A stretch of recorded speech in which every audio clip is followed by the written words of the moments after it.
what if we had a second referendum? How would people actually vote?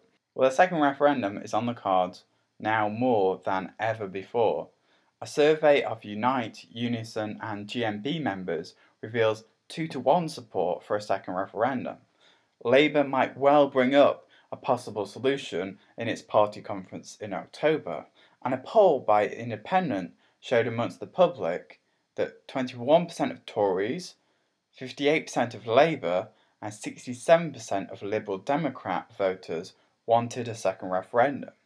So this is an issue that's clearly about liberal versus conservative politics, which makes it strikingly dangerous. So I've talked before on my channel, in the previous video I did about the second referendum, more in detail about what the question itself might actually be and what consequences different versions of the question mean. For example, if you have an option to remain, do you have one option to remain or do you have two? How do you split up no deal, May's deal and remain so that it's an equally unbiased question? So I said option 1 might be rerunning the first referendum, option 2 might be having the Chequers deal versus no deal and remain, option 3 might be something more specific, such as the customs union or single market. But here's the thing, Parliament struggles to even get support on the Chequers deal, which in itself was aiming to be more of a Remainer-friendly kind of Brexit, because Parliament's made up of MPs that are mostly Remainers. So how would they possibly, in the event of a no deal or an extension or a parliamentary lock, or in any of those scenarios, how would they possibly be able to come up with a question that both fulfills the needs of Remainers and fulfills the needs of Brexiteers? They would probably most likely be at ends with each other as they currently are. For example, Brexiteers want to be completely out the single market, Remainers want to be in. But what does the UK British public actually want? Well, according to Pollstation, 51% of people want to remain in the EU's customs union, with 49% of people wanting out, which is, as you can tell, probably margin way too small to be a decisive polls. Polls also show that most people want to be in the single market. But hold on.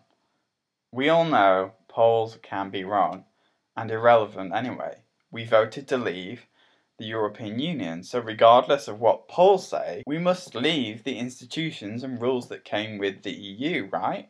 Well, I'm starting to think, is Britain changing its mind? Are the polls correct? As you can see from this diagram, 56% of people want to remain in the single market. The percentage of people in favour of requiring EU immigrants to apply to come to Britain has fallen, and the public's optimism about the post-Brexit economy is getting worse, not better. Polling always comes from the liberal media and liberal elite.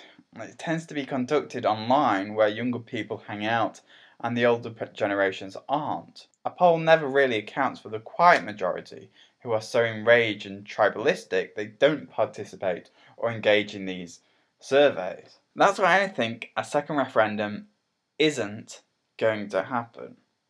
So Labour are fighting amongst themselves over their own leaderships, and they seem like the party with the most number of MPs in Parliament who would probably offer a second referendum, although they haven't offered it yet, but they might do come October.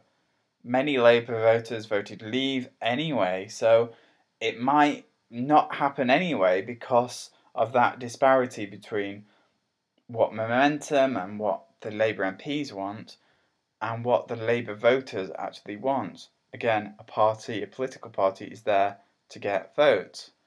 So Vince Cable and the Liberal Democrats are the ones that are currently vying for a second vote at the moment.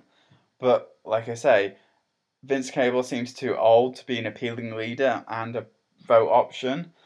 So even if he somehow gets a second referendum through, which is probably going to be after an election anyway, the public would be less likely to vote for his side of the argument.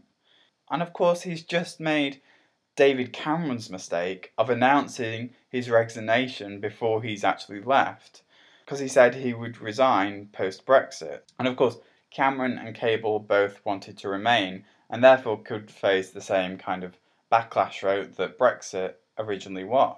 But Cable is a third party, while David Cameron was the established governing Prime Minister. So there could be a difference there. But what is conclusive after all this mess of Brexit?